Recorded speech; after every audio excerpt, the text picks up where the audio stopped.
Ajay sir आप सभी मित्रों के समक्ष फिर से एक नया वीडियो एक नया सीरीज लेकर के उपस्थित हूँ।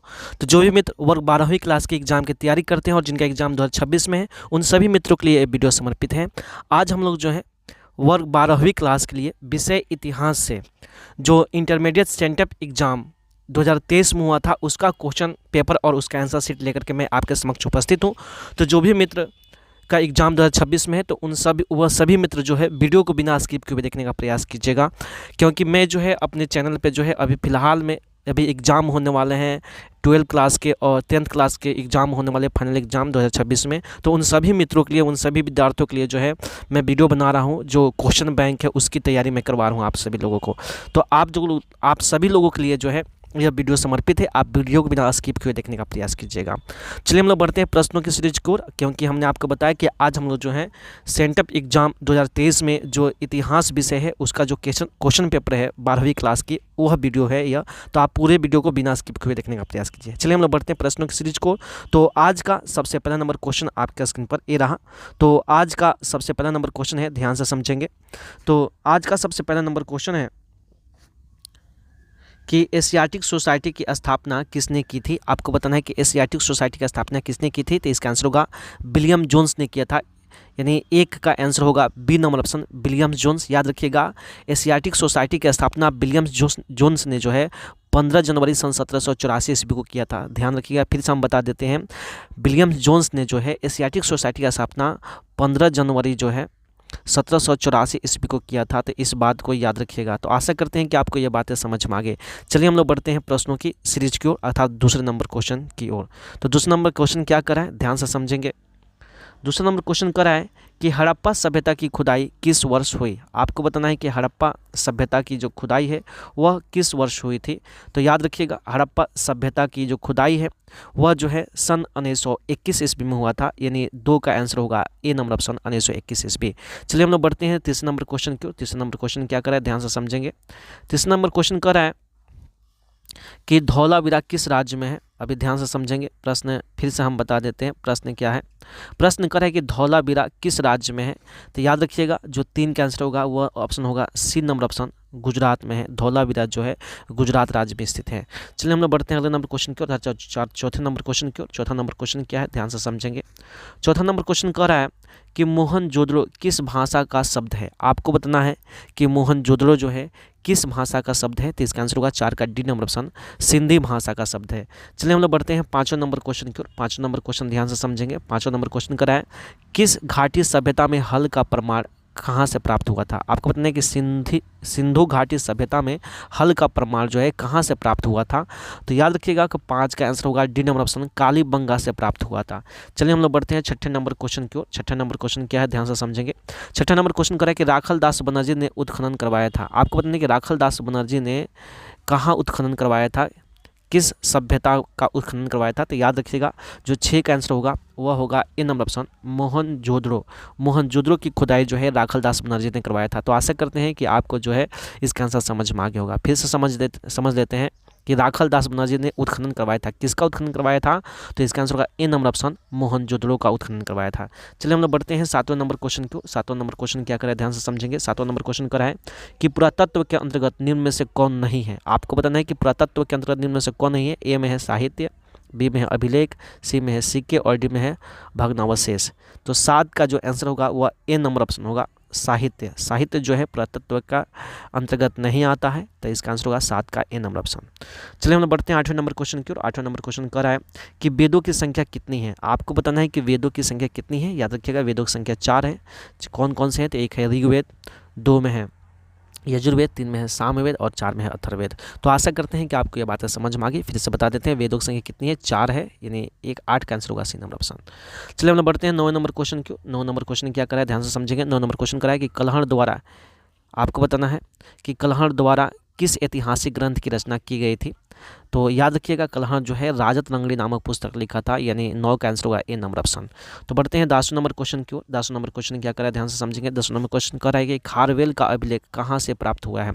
आपको बताना है कि खारवेल का अभिलेख कहाँ से प्राप्त हुआ है। तो याद रखिएगा जो 10 का आंसर होगा वह होगा सी नंबर ऑप्शन, हाथी गुफा से प्राप्त हुआ है।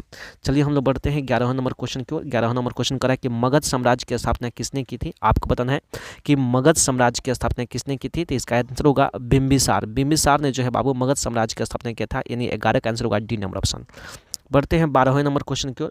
12वां नंबर क्वेश्चन कर रहा है कि प्रियदर्शी अशोक किस वंश का शासक था। आपको बताना है कि प्रियदर्शी अशोक, याद रखिएगा अशोक को जो है प्रियदर्शी के नाम से भी जाना जाता है। तो यह ऐसे भी क्वेश्चन पूछा जा सकता है कि किस शासक को प्रियदर्शी के रूप में जाना जाता था, तो वह था अशोक। ठीक है, तो आशा करते हैं कि ये बातें समझ में आ गई। अब क्वेश्चन समझते हैं। क्वेश्चन कर रहा है 12 नंबर कि प्रियदर्शी किस वंश का शासक था। तो आपको बताना है कि प्रियदर्शी जो अशोक था वह किस वंश का शासक था। तो याद रखिएगा वह मौर्य वंश का शासक था, यानी 12 का आंसर होगा बी नंबर ऑप्शन, मौर्य वंश। तो बढ़ते हैं 13 नंबर क्वेश्चन की ओर। 13 नंबर क्वेश्चन ध्यान से समझेंगे। कह रहा है कि शुंग वंश की स्थापना किसने की थी। आपको बताना है कि शुंग वंश की स्थापना किसने की थी। तो 13 का जो आंसर होगा वह होगा ए नंबर ऑप्शन, पुष्यमित्र शुंग ने जो है शुंग वंश की स्थापना किया था, यानी 13 का आंसर होगा ए नंबर ऑप्शन।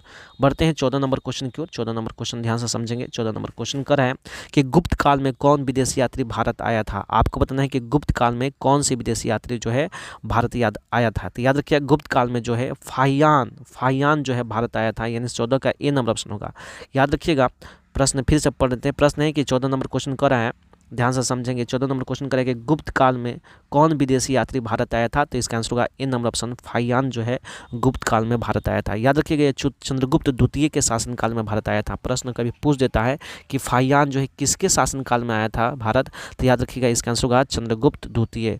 दिमाग में रखेंगे चंद्रगुप्त द्वितीय के शासनकाल में जो है फाहियान जो है भारत आया था। तो इसका आंसर होगा 14 का ए नंबर ऑप्शन। चलिए हम लोग बढ़ते हैं 15वें नंबर क्वेश्चन की ओर। 15वां नंबर क्वेश्चन क्या करे ध्यान से समझेंगे। कर है कि बुद्ध को निर्वाण की प्राप्ति कहाँ हुई। आपको बताना है कि बुद्ध को निर्वाण की प्राप्ति कहाँ हुई। इसका आंसर होगा 15 का ए नंबर ऑप्शन, बोध गया में हुआ। चलिए हम लोग बढ़ते हैं अगले नंबर क्वेश्चन की ओर तथा 16 नंबर क्वेश्चन की ओर। 16 नंबर क्वेश्चन करें कि जैन धर्म के तीर्थकर कौन था, 24वें तीर्थकर कौन था। आपको बताना है कि जैन धर्म के 24वें तीर्थकर कौन था। तो याद रखिएगा 16 का आंसर होगा डी नंबर ऑप्शन, महावीर जो है जैन धर्म के 24वें तीर्थकर थे। तो आशा करते हैं कि आपको यह बातें समझ में आ गई है। चलिए हम लोग 17 नंबर क्वेश्चन की ओर बढ़ते हैं। 17 नंबर क्वेश्चन करें कि महावीर स्वामी को कब निर्वाण की प्राप्ति हुई। आपको बताना है कि महावीर स्वामी को कब निर्वाण की प्राप्ति हुई। तो 17 का आंसर होगा 468 ईसा पूर्व में हुआ था, है ना। इसका आंसर होगा ए नंबर ऑप्शन, महावीर को जो है 468 ईस्वी में जो है महावीर स्वामी को जो है निर्वाण की प्राप्ति हुई थी, इसलिए इसका आंसर होगा 17 का ए नंबर ऑप्शन। तो बढ़ते हैं 18 नंबर क्वेश्चन की ओर। 18 नंबर क्वेश्चन कर रहा है, ध्यान से समझेंगे। कर रहा है कि प्रथम जैन संगति कहाँ हुई थी। तो याद रखिएगा प्रथम जो जैन संगति हुई थी वह पाटलिपुत्र में हुई थी। इसका आंसर होगा ए नंबर ऑप्शन, यानी 18 का ए। प्रथम जैन संगति कहाँ हुई थी, पाटलिपुत्र में। इसका आंसर होगा ए नंबर ऑप्शन। तो याद रखिएगा मैंने जैन संगति से संबंधित सभी जो जितनी भी जैन संगतियाँ हुई थी उसका जो है हमने एक स्पेशल वीडियो बनाया है। आप जो है मेरे चैनल का प्लेलिस्ट में जाकर के देख सकते हैं, या उसका लिंक हम डिस्क्रिप्शन बॉक्स में दे देंगे। जो जैन संगतियाँ हैं उसका लिंक हम डिस्क्रिप्शन बॉक्स में दे देंगे, आप जरूर वहाँ पे जा करके जैन संगतियों को देख लीजिएगा, क्योंकि जैन संगति से संबंधित आपके एग्जाम में 1 या 2 प्रश्न रह सकते हैं। इसलिए जो है हमने स्पेशल जैन संगतियों का वीडियो बनाया है, तो आप जरूर उस वीडियो को ध्यान से देखिएगा। चलिए हम लोग बढ़ते हैं अगले नंबर क्वेश्चन की ओर, अर्थात 19वें नंबर क्वेश्चन की ओर। 19 नंबर क्वेश्चन कर रहा है कि प्रथम बौद्ध संगति कब हुई थी। आपको बताना है कि प्रथम बौद्ध संगति कब हुई थी। तो 19 का जो आंसर होगा वह होगा ए नंबर ऑप्शन, 483 ईसा पूर्व में जो है प्रथम बौद्ध संगति हुई थी। प्रश्न फिर से पढ़ लेते हैं। प्रश्न है कि प्रथम बौद्ध संगति कब हुई थी। तो इसका आंसर होगा 483 ईसा पूर्व में। तो 19 का आंसर होगा ए नंबर ऑप्शन, 483 ईसा पूर्व में। तो आशा करते हैं कि आपको ये बातें समझ में आ गई है। याद रखिएगा हम एक और चीज़ बता देते हैं कि जो बौद्ध संगति हुई थी, बौद्ध संगति से संबंधित हमने जो है एक वीडियो बना दिया है। इसका स्पेशल जितने भी बौद्ध संगतियाँ हुई थी हम उसका एक स्पेशल वीडियो बनाए हैं। आप जरूर जो है वो मेरे चैनल का प्लेलिस्ट में जाकर देख सकते हैं, या उसका लिंक हम डिस्क्रिप्शन बॉक्स में दे देंगे, आप वहाँ से भी जाकर देख सकते हैं। प्रथम बौद्ध संगति, द्वितीय बौद्ध संगति, तृतीय बौद्ध संगति, जितनी भी संगतियाँ हुई सभी का वीडियो हमने बनाया है। आप जो है एक वीडियो में सभी का समावेश है, आप जरूर उसको देखिएगा। चलिए आशा करते हैं कि आपको ये बातें समझ में आ गई। चलिए हम लोग बढ़ते अगले नंबर क्वेश्चन की ओर, अर्थात 20वें नंबर क्वेश्चन की ओर। तो 20वें नंबर क्वेश्चन कह रहा है कि स्तूप का संबंध किस धर्म से है। आपको बताना है कि स्तूप का संबंध जो है किस धर्म से है। तो याद रखिएगा स्तूप का संबंध जो है बौद्ध धर्म से संबंधित है, यानी 20 का बी नंबर ऑप्शन होगा। तो आशा करते हैं कि आपको ये सभी प्रश्न समझ में आ रहे हैं। अगर आपको लगता है कि सब प्रश्न इंपॉर्टेंट है और आपके एग्जाम के लिए उपयोगी है, तो जरूर आप मेरे चैनल को सब्सक्राइब कीजिएगा, वीडियो को लाइक कीजिएगा, साथ ही साथ इस वीडियो को शेयर कीजिएगा। चलिए हम लोग बढ़ते हैं 21वें नंबर क्वेश्चन की ओर। 21वें नंबर क्वेश्चन कर रहा है कि बुद्ध चरित्र की रचना किसने की। आपको बताना है कि बुद्ध चरित्र की रचना किसने की थी। तो 21 का जो आंसर होगा वह सी नंबर ऑप्शन होगा, अश्वघोष ने जो है बुद्ध चरित्र की रचना किया था। चलिए हम लोग बढ़ते हैं अगले नंबर क्वेश्चन की ओर, अर्थात 22वें नंबर क्वेश्चन की ओर। 22वें नंबर क्वेश्चन कर रहा है कि धर्म ग्रंथ सुत्त पिटक किस धर्म से संबंधित है।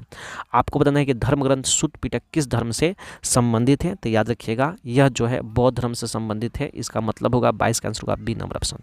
चलिए हम लोग बढ़ते हैं 23वें नंबर क्वेश्चन की ओर। 23वें नंबर क्वेश्चन कर रहा है कि बुद्ध का बचपन का नाम क्या था।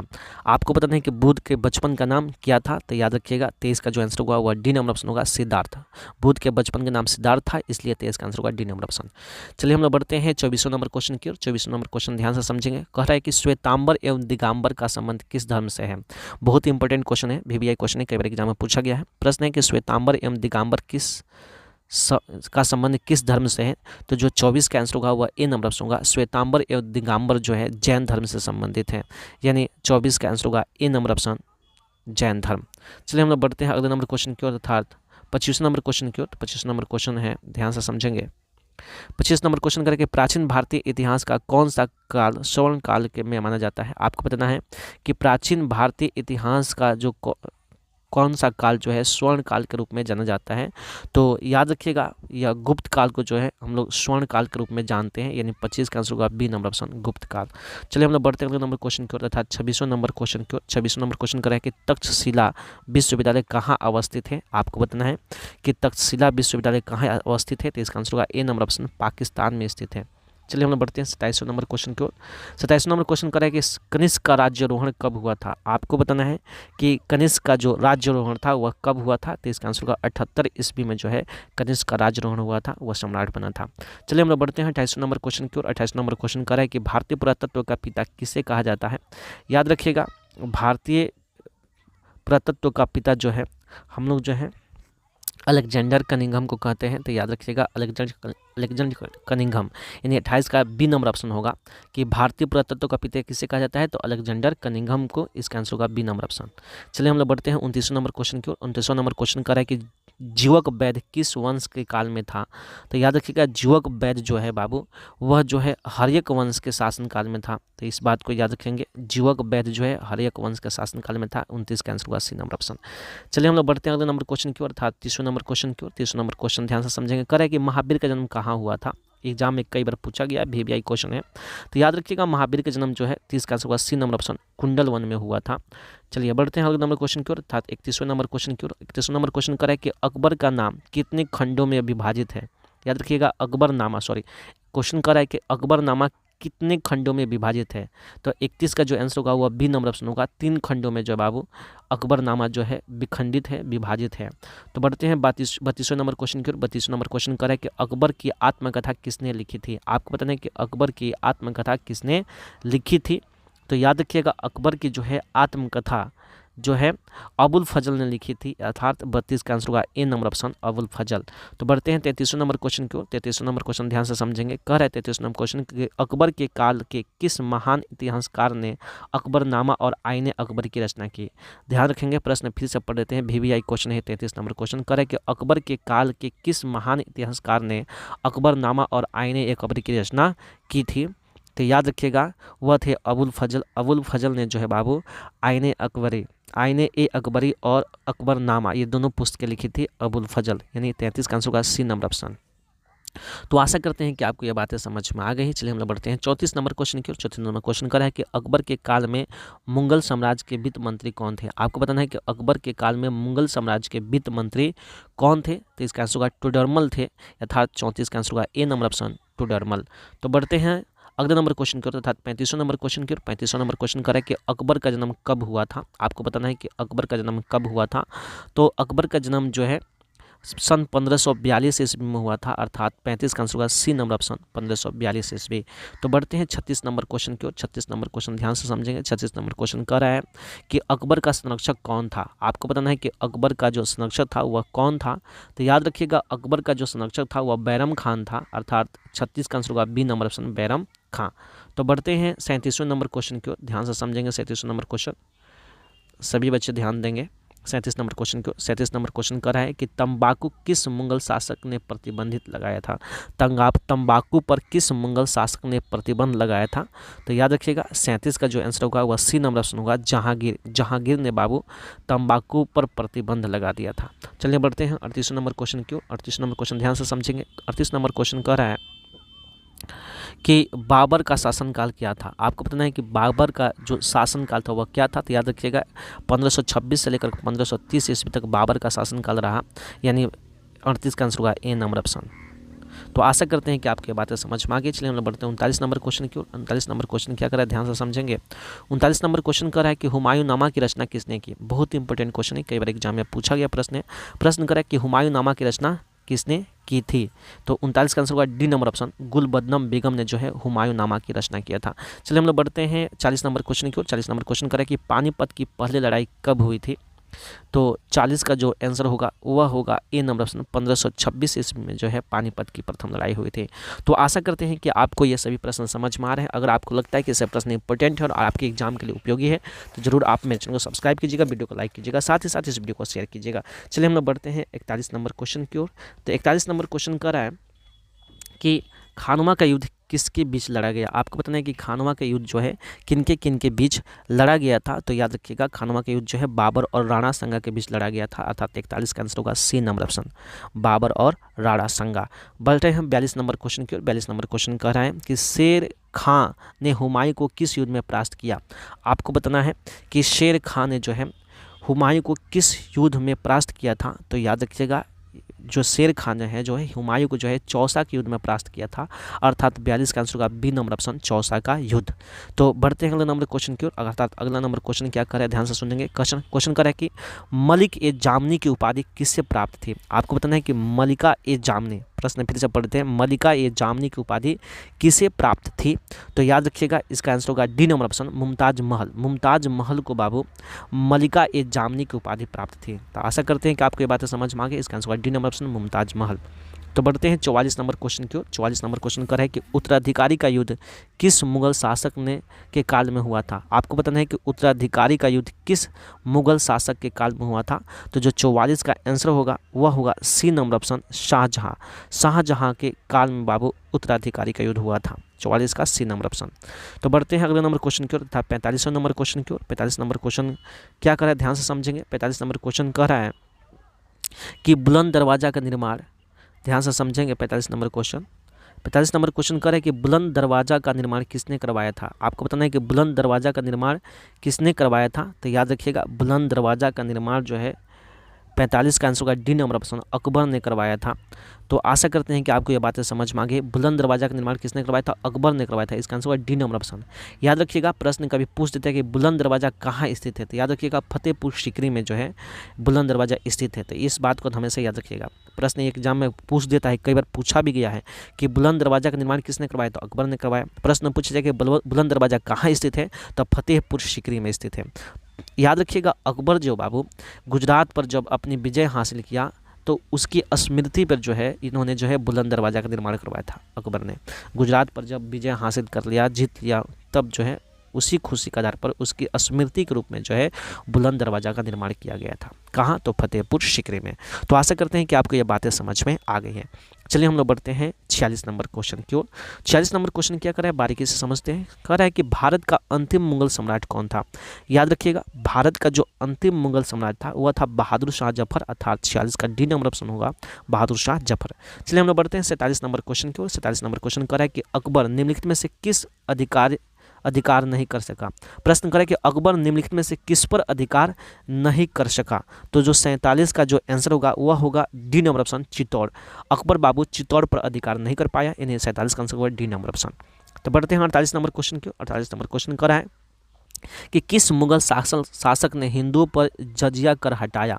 आपको बताना है कि किस मुगल शासक ने हिंदुओं पर से जजिया कर को हटा दिया।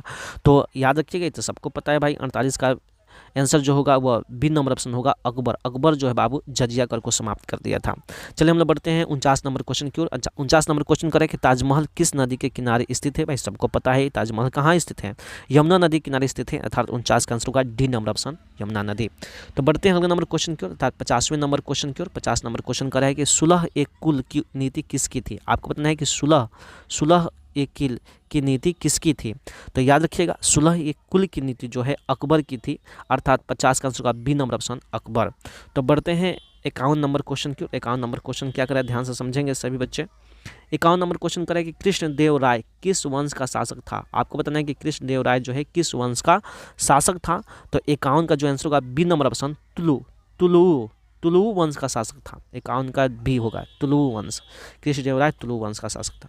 चलिए हम लोग बढ़ते हैं 52 नंबर क्वेश्चन की ओर। 52 नंबर क्वेश्चन कर रहा है कि अमुक्त मालयाद की रचना किसने की। आपको बताना है कि अमुक्त मालयाद की रचना किसने की। तो 52 का जो आंसर होगा वह ए नंबर ऑप्शन होगा, कृष्णदेव राय। कृष्णदेव राय ने जो है अमुक्त मूल्याद की रचना किया था, कृष्णदेव राय, यानी 52 का ए नंबर ऑप्शन। बढ़ते हैं 53 नंबर क्वेश्चन की ओर। 53 नंबर क्वेश्चन ध्यान से समझेंगे। 53 नंबर क्वेश्चन कर रहा है कि हरिहर तथा बुक्का किस वंश के शासक थे। आपको बताना है कि हरिहर एवं बुक्का जो है किस वंश के शासक थे। तो याद रखिएगा ये संगम वंश के शासक थे, अर्थात डी नंबर वंश होगा। 53 का जो आंसर होगा डी नंबर ऑप्शन। बढ़ते अगले नंबर क्वेश्चन का 54 नंबर क्वेश्चन की ओर। 54 नंबर क्वेश्चन करें कौन सा ईरानी राजदूत विजयनगर साम्राज्य में आया था। आपको बताना है कि कौन सा ईरानी राजदूत जो है विजयनगर साम्राज्य में आया था। तो याद रखिएगा अब्दुल रजाक जो है बाबू वह विजयनगर साम्राज्य में आया था। इसका आंसर होगा 54 का C number option, Abdul Razzaq. तो बढ़ते हैं 55 नंबर क्वेश्चन की ओर। 55 नंबर क्वेश्चन क्या करें, ध्यान से समझेंगे। 55 नंबर क्वेश्चन करें कि तालीकोटा का युद्ध कब हुआ था। आपको बताना है कि तालीकोटा का युद्ध कब हुआ था। तो 55 का आंसर होगा बी नंबर ऑप्शन, 1565 ईस्वी में बाबू तालीकोटा का युद्ध हुआ था। 55 का बी नंबर ऑप्शन, 1565 ईस्वी में। चलिए हम लोग बढ़ते हैं 56 नंबर क्वेश्चन की ओर। ध्यान से समझेंगे 56 नंबर क्वेश्चन क्या कराए। 56 नंबर क्वेश्चन कर रहा है कि किस विदेशी यात्री ने महानवमी के डिब्बे को विजय भवन कहा। प्रश्न फिर से पढ़ते हैं, किस विदेशी यात्री ने महानवमी के डिब्बे को विजय भवन कहा। तो याद रखिएगा जो 56 का आंसर होगा वह होगा C number option, Domingo Paes ने जो बाबू विदेशी यात्री जो था डोमिंगो पेस, यह विदेशी यात्री था। इन्होंने जो है महानवमी के डिम्बे को जो है विजय भवन के रूप में कहा, माना। कौन? डोमिंगे पेस, यानी 56 का आंसर होगा सी नंबर ऑप्शन। चलिए हम लोग बढ़ते हैं 57 नंबर क्वेश्चन को। 57 नंबर क्वेश्चन क्या कर रहा है कि विजयनगर साम्राज्य की स्थापना कब हुई थी। आपको बताना है कि विजयनगर साम्राज्य की स्थापना कब हुई थी। तो इसका आंसर होगा सी नंबर ऑप्शन, 1336 ईस्वी में विजयनगर साम्राज्य की स्थापना हुई थी। चलिए हम लोग बढ़ते हैं 58 नंबर क्वेश्चन की। 58 नंबर क्वेश्चन कह रहा है कि मीरा किसका भक्त थी। आपको बताना है कि मीरा किसका भक्त थी। तो याद रखिएगा भाई सबको पता है यह विष्णु जो है कृष्ण की भक्त थी मीरा। इसका आंसर होगा 58 का सी नंबर ऑप्शन, कृष्ण। तो बढ़ते हैं अगले नंबर क्वेश्चन की ओर, अर्थात 59 नंबर क्वेश्चन की ओर। 59 नंबर क्वेश्चन करें कि उत्तर भारत में भक्ति आंदोलन किसने प्रारंभ किया। बहुत ही इंपॉर्टेंट क्वेश्चन है, कई बार एग्जाम में पूछा गया प्रश्न है। उत्तर भारत में भक्ति आंदोलन किसने प्रारंभ किया था। तो 59 का आंसर होगा ए नंबर ऑप्शन, रामानंद। तो बढ़ते हैं 60वें नंबर क्वेश्चन की ओर। 60वां नंबर क्वेश्चन क्या करें, ध्यान से समझेंगे। 60वां नंबर क्वेश्चन कर रहा है कि बीजक में किसको उपदेश है। भाई सबको पता है बीजक किसने लिखा, कालिदास ने लिखा। हाँ, बीजक किसने लिखा, ध्यान रखिएगा। 60 का आंसर होगा बी नंबर, कबीर जो है बाबू बीजक में किनका उपदेश है। तो कबीर का है, कबीर का उपदेश है। तो 60 का आंसर होगा बी नंबर ऑप्शन, कबीर का।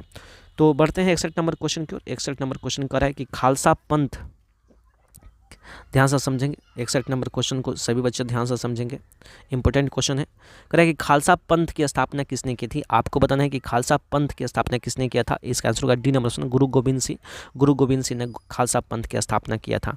बढ़ते हैं 62 नंबर क्वेश्चन की। 62 नंबर क्वेश्चन ध्यान से समझेंगे। प्रश्न कह रहा है कि भारत में दिल्ली सुल्तान की स्थापना कब हुई।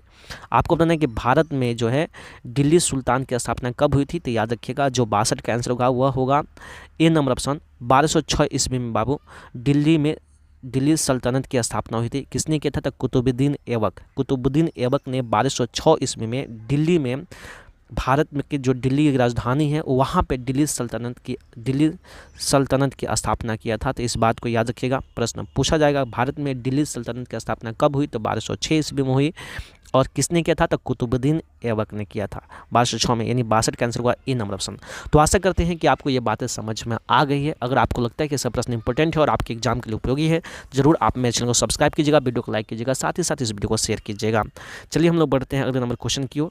अगला नंबर क्वेश्चन क्या कर रहा है, ध्यान से समझेंगे। 63 नंबर क्वेश्चन क्या कर रहा है, सभी बच्चे ध्यान से देखेंगे। 63 नंबर क्वेश्चन करेंगे, भारत में चिश्ती सिलसिला का प्रवर्तक कौन था? आपको बताना है कि भारत में जो है चिश्ती सिलसिला का प्रवर्तक किसे माना जाता है? तो याद रखिएगा, जो 53 का जो आंसर होगा, प्रश्न फिर से समझ लेते हैं। प्रश्न कह रहा है कि भारत में चिश्ती सिलसिला का प्रवर्तक किसे माना जाता है? तो याद रखिएगा, भारत में चिश्ती सिलसिला का प्रवर्तक जो है ख्वाजा मोइनुद्दीन चिश्ती को माना जाता है। तो इसका आंसर होगा B number option, Khwaja Moinuddin Chishti. तो बढ़ते अगले नंबर क्वेश्चन की ओर। अगला नंबर क्वेश्चन क्या है, ध्यान से समझेंगे। 64 नंबर क्वेश्चन क्या कराएंगे, तलवड़ी किस राज्य में अवस्थित है? आपको बताना है कि तलवड़ी किस राज्य में अवस्थित है। तो याद रखिएगा, यह पंजाब राज्य में स्थित है। इसका आंसर होगा ए नंबर ऑप्शन 64 का। चलिए हम लोग बढ़ते हैं अगले नंबर क्वेश्चन की ओर। 65 नंबर क्वेश्चन करें, किताब उल हिंद की रचना किसने की थी? आपको बताना है किताब उल हिंद की रचना किसने किया था? याद रखिएगा, इसका आंसर होगा किताब उल हिंद की रचना किसने किया था? तो इसने किया था अल-बरूनी ने किया था, अर्थात 65 का ए नंबर ऑप्शन होगा अल-बरूनी। किताब उल हिंद की रचना किसने किया था? अल-बरूनी ने किया था। 65 का आंसर होगा ए नंबर ऑप्शन अल-बरूनी। चलिए हम लोग बढ़ते हैं 66 नंबर क्वेश्चन की ओर। 66 नंबर क्वेश्चन बहुत देखते हैं, इंपॉर्टेंट, कई बार एग्जाम में पूछा गया है। प्रश्न है, इब्न बतूता किस देश के यात्री था? कई बार एग्जाम में पूछा गया क्वेश्चन है, इब्न बतूता किस देश का यात्री था? तो सबको पता भाई इब्न बतूता कहाँ का था? इब्न बतूता मोरक्को का था, यानी 66 का आंसर होगा डी नंबर ऑप्शन मोरक्को। तो बढ़ते हैं 67 नंबर क्वेश्चन की ओर। 67 नंबर क्वेश्चन करें कि चंद्रगुप्त विक्रमादित्य के दरबार में आने वाले विदेशी यात्री कौन था? आपको बताना है चंद्रगुप्त विक्रमादित्य के दरबार में आने वाला विदेशी यात्री कौन था? तो याद रखिएगा, फाहियान जो है चंद्रगुप्त विक्रमादित्य के दरबार में आया था। 67 का आंसर होगा डी नंबर ऑप्शन फाहियान। बढ़ते हैं 68 नंबर क्वेश्चन की ओर। 68 नंबर क्वेश्चन ध्यान से समझेंगे। कह रहा है कि ब्रिटिश ईस्ट इंडिया कंपनी के भारत कब आई? आपको बताना है British east India company Bharat कब आई थी? भाई सबको पता है, 68 का डी होगा। 1600 ईस्वी में ईस्ट इंडिया कंपनी जो है भारत में आई थी, अपना सूरत में अपना कंपनी स्थापित की थी। चलिए हम लोग बढ़ते हैं 69 नंबर क्वेश्चन के। 69 नंबर क्वेश्चन करें कि प्लासी का युद्ध कब लड़ा गया? आपको बताना है कि प्लासी का युद्ध कब लड़ा गया? इसका आंसर होगा 1757 ईस्वी में प्लासी का युद्ध लड़ा गया था, अर्थात 69 का बी नंबर ऑप्शन होगा। ठीक है, चलिए हम लोग बढ़ते हैं 70 नंबर क्वेश्चन की ओर। 70 नंबर क्वेश्चन क्या करें, ध्यान से समझेंगे। 70 नंबर क्वेश्चन करें कि औद्योगिक क्रांति सर्वप्रथम कहाँ हुई थी? आपको बताना है कि औद्योगिक क्रांति सर्वप्रथम कहाँ हुई थी? भाई सबको पता है, 70 का आंसर होगा ए नंबर ऑप्शन, इंग्लैंड या ब्रिटेन में जो है औद्योगिक क्रांति हुई थी। तो 70 का आंसर क्या होगा? ए नंबर ऑप्शन। ठीक है, चलिए हम लोग बढ़ते हैं अगले नंबर क्वेश्चन की ओर, अर्थात 71 नंबर क्वेश्चन की ओर। 71 नंबर क्वेश्चन कह रहा है कि भारत आने वाला प्रथम यूरोपियन कौन था? तो भाई पुर्तगाली, भारत में आने वाला प्रथम यूरोपियन कौन था? तो पुर्तगाली जो है सबसे पहले भारत आए थे, यानी 71 का ये था। और 1498 इसमें कौन आया था? Vasco D gamma. ठीक है, चलिए हम लोग बढ़ते हैं 72 नंबर क्वेश्चन की ओर। ध्यान से समझेंगे 72 नंबर क्वेश्चन क्या कह रहा है। 72 नंबर क्वेश्चन कह रहा है कि संथाल विद्रोह का नेता कौन था? आपको बताना है कि संथाल विद्रोह का नेता कौन था। तो 72 का जो आंसर होगा वह होगा सिंधु और कान्हू, एक नंबर ऑप्शन होगा। 72 का ए नंबर ऑप्शन होगा, सिंधु और कान्हू जो बाबू संथाल विद्रोह के नेता थे। तो बढ़ते हैं अगले नंबर क्वेश्चन की ओर, 73 नंबर क्वेश्चन की ओर। 73 नंबर क्वेश्चन कह रहा है कि अस्थाई बंदोबस्त किसने लागू किया था? आपको बताना है कि अस्थाई बंदोबस्त किसने लागू किया था। तो आपको पता होना चाहिए कि लॉर्ड कॉर्नवालिस ने जो है अस्थाई बंदोबस्त लागू किया था। इसका आंसर होगा C number option, Lord Cornwallis. चलिए हम लोग बढ़ते हैं 74 नंबर क्वेश्चन की ओर। 74 नंबर क्वेश्चन क्या करें, ध्यान से समझेंगे। 74 नंबर क्वेश्चन करें कि हड़प्पा नीति किसने लागू की थी? आपको बताना है कि हड़प्पा नीति किसने लागू की थी। तो याद रखिएगा, इसका आंसर होगा डलहौजी, सॉरी गलत हो गया, सॉरी क्षमा प्रार्थी। 74 नंबर क्वेश्चन कह रहा है कि हड़प नीति, सॉरी प्रश्न पर से पढ़ देते हैं। प्रश्न कह रहा है कि हड़प नीति किसने लागू की थी? 74 का क्वेश्चन है, हड़प नीति किसने लागू की थी? तो याद रखिएगा, हड़प नीति जो है लॉर्ड डलहौजी ने किया था, यानी 74 का आंसर का B number option, Lord Dalhousie. तो अगला नंबर क्वेश्चन है, बढ़ते हैं 75 नंबर क्वेश्चन के। 75 नंबर क्वेश्चन क्या करें, ध्यान से समझेंगे। कह रहा है कि 1857 की क्रांति किसके द्वारा प्रारंभ की गई थी? प्रश्न फिर से पढ़ते हैं। प्रश्न है कि 1857 की क्रांति किसके द्वारा प्रारंभ की गई थी? ए में है सिपाहियों द्वारा प्रारंभ की गई थी। अगला नंबर क्वेश्चन है 76 नंबर, पढ़ते हैं। 1857 का विद्रोह कहाँ से आरंभ हुआ था? आपको बताना है कि 1857 में जो विद्रोह हुआ था वह कहाँ से आरंभ हुआ था? तो भाई मेरठ से हुआ था, यथार्थ 76 का आंसर होगा ए नंबर ऑप्शन मेरठ। बढ़ते हैं 77 नंबर क्वेश्चन क्यों। 77 नंबर क्वेश्चन क्या करें, ध्यान से समझेंगे। कह रहा है कि the Indian war of independence 1857 के लेखक कौन है? बहुत इंपॉर्टेंट क्वेश्चन है, VVI क्वेश्चन है, एक बार जरूर इसको पढ़ के जाइएगा। प्रश्न करें the Indian war of independence 1857 का लेखक कौन है? इसको हिंदी में हम बोल देते हैं the Indian war of independence 1857 का मतलब क्या होता है? भारतीय स्वतंत्रता संग्राम 1857 के लेखक कौन है? ऐसे भी एग्जाम में क्वेश्चन पूछेगा, या ऐसे पूछेगा the Indian war of independence 1857, या प्रश्न पूछेगा भारतीय स्वतंत्रता संग्राम 1857 के लेखक कौन है? तो याद रखिएगा यह BD सावरकर थे। 77 का आंसर होगा B number option, BD Savarkar जो है the Indian war of independence 1857 के लेखक हैं BD सावरकर। इसका आंसर होगा बी नंबर ऑप्शन। चलिए हम लोग बढ़ते हैं 78 नंबर क्वेश्चन की। 78 नंबर क्वेश्चन क्या है, ध्यान से समझेंगे। प्रश्न करा है कि अवध में 1857 के विद्रोह का नेतृत्व किसने किया? आपको बताना है कि अवध में जो है 1857 के विद्रोह का नेतृत्व किसने किया? तो भाई सबको पता है बेगम हजरत महल जो है 1857 में अवध में जो है विद्रोह का नेतृत्व किया था अंग्रेजों के खिलाफ, बेगम हजरत महल। 78 का आंसर होगा बी नंबर ऑप्शन। चलिए हम लोग बढ़ते हैं 79 नंबर क्वेश्चन की ओर। 79 नंबर क्वेश्चन क्या करें, ध्यान से समझेंगे। करा कि 1857 की क्रांति काल में कौन सा मुगल बादशाह दिल्ली का शासक था? आपको बताना है कि 1857 की जब क्रांति हुई थी उस काल में कौन सा मुगल बादशाह जो है दिल्ली का शासक था? तो याद रखिएगा सबको पता है भाई बहादुर शाह जफर जो था वह दिल्ली सल्तनत का उस समय का काल का शासक था और सबसे अंतिम शासक था। मुगल वंश का सबसे अंतिम शासक बहादुर शाह जफर था। 79 का आंसर होगा सी नंबर ऑप्शन। ठीक है, चलिए हम लोग बढ़ते हैं 80 नंबर क्वेश्चन की ओर। 80 नंबर क्वेश्चन क्या कर रहा है, कह रहा है कि पीर अली ने 1857 की क्रांति का नेतृत्व कहाँ से किया था? आपको बताना है कि पीर अली जो थे 1857 की क्रांति का नेतृत्व कहाँ से किए थे? तो भाई यह पटना से किए थे। हमारे बिहार की राजधानी पटना जो है वहाँ से किए थे। हमारा प्यारा बिहार की राजधानी जो पटना है वहाँ से इन्होंने किया था। चलिए हम लोग बढ़ते हैं 81 नंबर क्वेश्चन की ओर। 81 नंबर क्वेश्चन ध्यान से समझेंगे। 81 नंबर क्वेश्चन कह रहा है कि फ्रांसीसी क्रांति कब हुई थी? बहुत इंपॉर्टेंट क्वेश्चन है, एग्जाम में कई बार पूछा गया है कि फ्रांसीसी क्रांति कब हुई थी? भाई 1789 ईस्वी में हुई थी। 81 का सी नंबर ऑप्शन हुआ है। चलिए हम लोग बढ़ते हैं 82 नंबर क्वेश्चन की ओर। कह रहा है कि रानी लक्ष्मीबाई का जन्म कहाँ हुआ था? आपको बताने कि रानी लक्ष्मीबाई का जन्म कहाँ हुआ था? तो इसका आंसर होगा 82 का ए नंबर ऑप्शन, काशी में हुआ था। चलिए हम लोग बढ़ते हैं अगले नंबर क्वेश्चन की ओर, 83 नंबर क्वेश्चन की ओर। 83 नंबर क्वेश्चन कह रहा है कि वास्को डी गामा किस वर्ष आया? आपको बताने कि वास्को डी गामा भारत किस वर्ष आया था? भाई 1498 ईस्वी में भारत आया था, यानी 83 का डी नंबर ऑप्शन होगा। चलिए हम लोग बढ़ते हैं 84 नंबर क्वेश्चन की ओर। 84 नंबर क्वेश्चन करें कि भारत में पहली जनगणना कब हुई थी? आपको बताना है कि भारत में जो है पहली जनगणना कब हुई थी? तो 84 का आंसर होगा सी नंबर ऑप्शन। 1872 ईस्वी में जो है भारत में पहली जनगणना हुई थी और उस समय बाबू वायसराय जो थे वो लॉर्ड मेयो थे। कौन थे? Lord Mayo. तो लॉर्ड मेयो के शासनकाल में सन 1872 ईस्वी में भारत में पहली जनगणना हुई थी। चलिए हम लोग बढ़ते हैं 85 नंबर क्वेश्चन की ओर। 85 नंबर क्वेश्चन क्या ध्यान से समझेंगे। 85 नंबर क्वेश्चन कराएं कि राइट बिल्डिंग कहाँ अवस्थित है? आपको पता है राइट्स बिल्डिंग कहाँ अवस्थित है?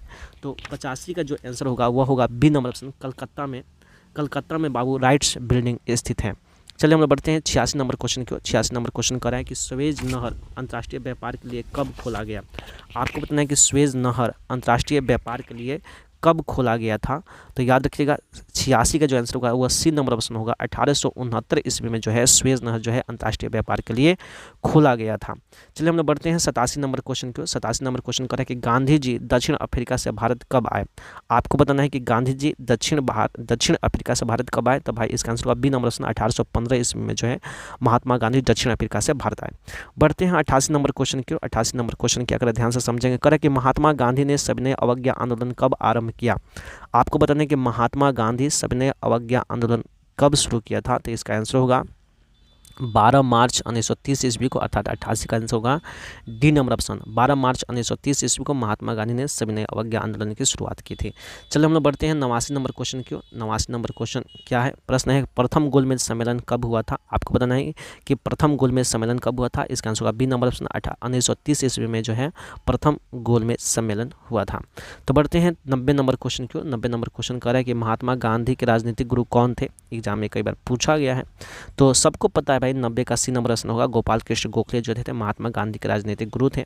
चलिए हम लोग बढ़ते हैं 91 नंबर क्वेश्चन की ओर। 91 नंबर क्वेश्चन कराएं कि चंपारण सत्याग्रह कहाँ हुआ। आपको बताना कि चंपारण सत्याग्रह आंदोलन कहाँ हुआ था। तो भाई सबको पता है कि हमारे अपना प्यारा सा बिहार में हुआ था, यानी ये नंबर प्रश्न होगा। अगला नंबर क्वेश्चन है 92 का कि 1920 में कौन सा आंदोलन हुआ था। तो सबको पता है 1920 में कौन सा आंदोलन हुआ था, असहयोग आंदोलन हुआ था। 92 का बी नंबर प्रश्न, जो 1920 से 22 तक चला था। चलते हैं बढ़ते हैं 93 नंबर क्वेश्चन की। 93 नंबर क्वेश्चन कर रहा है कि दिल्ली चलो का नारा किसने दिया था। आपको बताना है कि दिल्ली चलो का नारा किसने दिया था। तो इसका आंसर होगा सुभाष चंद्र बोस ने जो है दिल्ली चलो का नारा दिया था। 93 का सी नंबर प्रश्न। बढ़ते हैं 94 नंबर क्वेश्चन की। 94 नंबर क्वेश्चन कर रहा है द्वितीय विश्व युद्ध कब आरंभ हुआ था। सबको पता है, कई बार आपने पढ़ा भी है कि द्वितीय विश्व युद्ध कब शुरू हुआ था। तो इसका आंसर होगा 1939 ईस्वी में हुआ था, यानी 94 का डी नंबर प्रश्न। बढ़ते हैं 95 नंबर क्वेश्चन की ओर। 95 नंबर क्वेश्चन करें कैबिनेट मिशन भारत कब आया। आपको बताना है कैबिनेट मिशन भारत कब आया था। तो 95 का आंसर सी होगा। 1946 ईस्वी में कैबिनेट मिशन भारत आया था, यानी 95 का सी नंबर ऑप्शन। चलिए हम लोग बढ़ते हैं 96 नंबर क्वेश्चन की ओर। 96 नंबर क्वेश्चन करें कि भारतीय राष्ट्रीय कांग्रेस की स्थापना कब हुई थी। सबको पता है 1885 ईस्वी में भारतीय राष्ट्रीय कांग्रेस का स्थापना हुई थी। 96 का ए नंबर ऑप्शन होगा। चलिए हम लोग बढ़ते हैं 97 नंबर क्वेश्चन की ओर। 97 नंबर क्वेश्चन क्या करें, ध्यान से समझेंगे। 97 नंबर क्वेश्चन कर रहा है कि भारत के अंतिम गवर्नर जनरल कौन थे। आपको बताना है कि भारत के अंतिम गवर्नर जनरल कौन थे। तो सी राजगोपालाचारी जो है भारत के प्रथम भारतीय गवर्नर जनरल थे, और प्रथम और अंतिम गवर्नर, भारत के अंतिम भारतीय गवर्नर जनरल भी सी राजगोपालाचारी ही थे। तो इसका आंसर होगा 97 का डी नंबर ऑप्शन, सी राजगोपालाचारी। चलिए हम लोग बढ़ते हैं 98 नंबर क्वेश्चन की। 98 नंबर क्वेश्चन क्या करें, ध्यान से समझेंगे। 98 नंबर क्वेश्चन कर रहा है कि भारतीय संविधान कब लागू किया गया। याद रखिएगा, क्वेश्चन फिर से पढ़ देते हैं, प्रश्न इंपॉर्टेंट है। प्रश्न कर रहा है कि भारतीय संविधान कब लागू किया गया।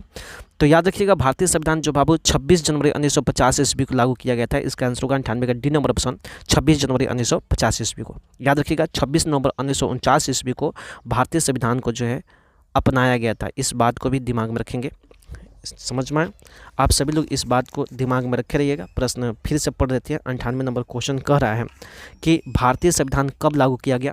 तो भारतीय संविधान 26 जनवरी 1950 ईस्वी को लागू किया गया। प्रश्न पूछ देगा कि भारतीय संविधान को कब अपनाया गया। तो 26 नवंबर 1949 को अपनाया गया, यानी ए नंबर। तो 98 का आंसर होगा डी नंबर ऑप्शन, कब।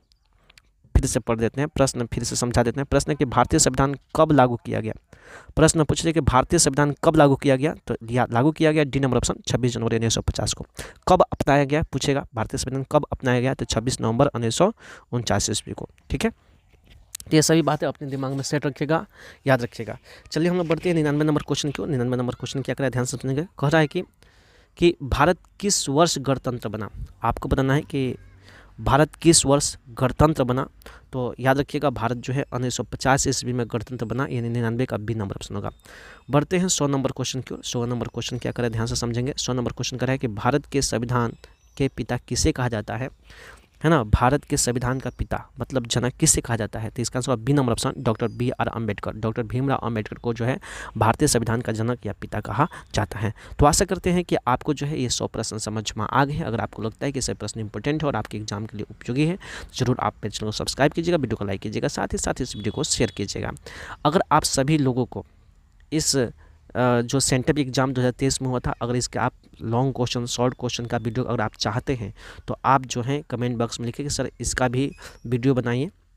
सभी शॉर्ट क्वेश्चन और लॉन्ग क्वेश्चन का जितने भी क्वेश्चन है सभी को जो है बारीकी से हम लोग को समझाइए। तो आप कमेंट बॉक्स में अगर लिखते हैं ये बात, तो हम जो है सभी प्रश्नों का हल बनाएंगे और आपको समझाने का प्रयास करेंगे। ठीक है, और आपने इतना टाइम दिया, आप सभी लोगों को बहुत बहुत धन्यवाद। आपने इस वीडियो को देखा। अगर आप हमारे चैनल पर पहली बार हैं तो जरूर आप मेरे चैनल को सब्सक्राइब कीजिएगा, वीडियो को लाइक कीजिएगा, साथ ही इस वीडियो को शेयर कीजिएगा।